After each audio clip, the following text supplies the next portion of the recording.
거룩한 교회 성도 여러분, 이 영상을 보시는 하나님 나라의 귀한 자녀 여러분, 오늘은 2024년 7월 24일 수요일입니다. 오늘 매일 성경 본문에서는 예레미야 37장은 시드기야가 왕으로 등극하게 된 계기를 잠시 언급합니다. 바벨론은 그를 왕으로 세웠지만 시드기야는 바벨론을 배신하려 합니다.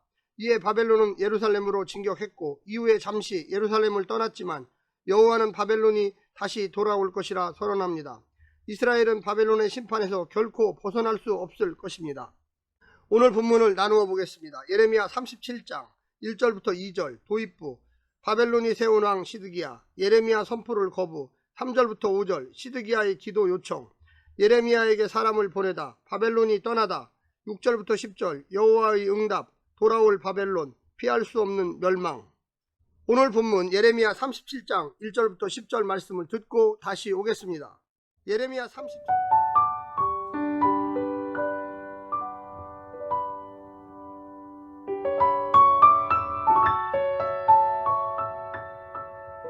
예레미야 37장. 요시야의 아들 시드기야가 여호와김의 아들 고니야의 뒤를 이어 왕이 되었으니 이는 바벨론의 느부갓네살 왕이 그를 유다 땅의 왕으로 삼음이었더라. 그와 그의 신하와 그의 땅 백성이 여호와께서 선지자 예레미야에게 하신 말씀을 듣지 아니하니라. 시드기야 왕이 셀레마의 아들 여후갈과 마아세야의 아들 제사장 스바냐를 선지자 예레미야에게 보내 청하되 너는 우리를 위하여 우리 하나님 여호와께 기도하라 하였으니 그때 예레미야가 갇히지 아니하였으므로 백성 가운데 출입하는 중이었더라. 바로의 군대가 애굽에서 나오매 예루살렘을 에워쌌던 갈대아인이 그 소문을 듣고 예루살렘에서 떠났더라. 여호와의 말씀이 선지자 예레미야에게 임하여 이르되 이스라엘의 하나님 여호와께서 이와 같이 말씀하시니라. 너희를 보내어 내게 구하게 한 유다의 왕에게 아뢰라. 너희를 도우려고 나왔던 바로의 군대는 자기 땅 애굽으로 돌아가겠고 갈대아인이 다시 와서 이 성을 쳐서 빼앗아 불사르리라.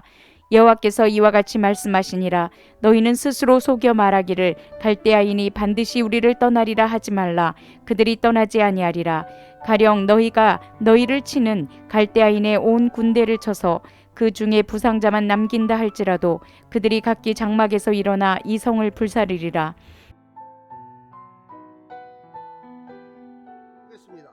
예레미야 37장은 요시야의 아들 시드기야에 대해 서술합니다. 시드기야는 주전 597년에 여호와김의 아들 고니야의 뒤를 이어 왕이 되었습니다. 본문은 바벨론이 침략했을 때 시드기야가 예레미야에게 사람을 보내어 여호와께 기도를 요청하는 내용입니다. 예레미야에게 기도를 요청하는 모습은 여호와김이 예레미야와 바룩을 잡으려 했던 것과는 구별되며 이후에 나오는 예레미야 투옥 사건과도 구별됩니다. 바벨론은 예루살렘으로 진격한 이후에 잠시 예루살렘을 떠났는데 그 이유를 바로의 군대가 애굽에서 나왔기 때문이라고 서술합니다. 바벨론이 잠시 물러남으로 예루살렘의 포위는 일시적으로 풀렸지만 바벨론은 다시 돌아올 것입니다. 오늘 본문을 세 부분으로 나누어 자세히 설명드리겠습니다. 첫 번째, 깨닫지 못하는 어리석음. 시드기야가 조카 여호와긴을 대신해 왕이 되었습니다. 바벨론의 2차 침공의 결과입니다. 이쯤 되면 왕을 비롯한 모든 백성이 예레미야를 통해 선포된 하나님의 말씀의 신실함을 인정해야 할 듯한데 여전히 거절했습니다. 어떻게 하면 그들을 깨우칠 수 있을까요? 말씀으로 달래도 경고해도 안 되고 심지어 전쟁으로 징계해도 안 됩니다. 하나님도 답답했을 것입니다. 왜 사람이 이렇게 어리석을까? 아니, 깨닫는 것이 이상합니다. 창조주 대신 자기를 사고체계의 중심에 둔 죄인들이 그 중심을 바꿀 리가 없습니다. 오죽하면 하나님이 십자가에서 사람의 죄 대신 예수님을 심판했겠습니까?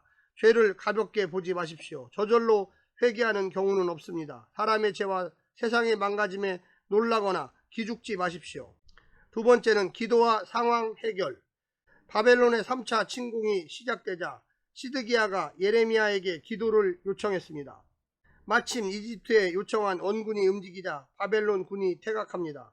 왕과 백성이 회개한 것일까요? 아니면 오이비락일까요? 이후 시드기야와 백성의 삶을 보면 알 수 있습니다. 그들은 여전히 주를 경외함이 없기에 그들의 기도 요청은 상황 모면을 위한 것이고 참 회개와 경건은 아니었습니다. 이집트의 원군은 마치 요나가 주를 피해 도망갔을 때 잠깐 순풍이 분 것과 같습니다. 위선적 경건 모습에 긍정 상황이 전개되면 그 위선은 돌이킬 수 없는 오만이 됩니다. 신앙생활에서 중요한 것은 이례적 경건 모양이 아닌 주님과의 지속적 관계에서의 신실함입니다. 마지막 세 번째는 언약 관계에 신실한 하나님. 하나님은 시드기야의 위선과 이집트군의 도움이 일시적인 것을 알았기에 예레미야를 통해 심판 예언을 다시 하고 있습니다. 이 예언이 남유다 백성에게 잘 들렸을까요? 그들이 말을 들을 것이라고 생각했을까요? 그들의 완악함을 알았기에 거절도 알았을 것입니다. 그럼에도 왜 또 말씀하십니까? 그들과 맺은 언약 관계에 대한 신실함 때문일 것입니다. 언약 관계를 깬 자들을 심판하는 것이 하나님의 편에서 의무 이행이지만 회개 촉구는 언약 백성을 사랑하고 관계를 먼저 깨지 않는 또 다른 형태의 의무 이행입니다. 이 모든 과정은 그분의 의로운 표현입니다. 이 과정에 사람의 기여는 없습니다. 오직 그분의 사랑과 자비이기에 은혜입니다.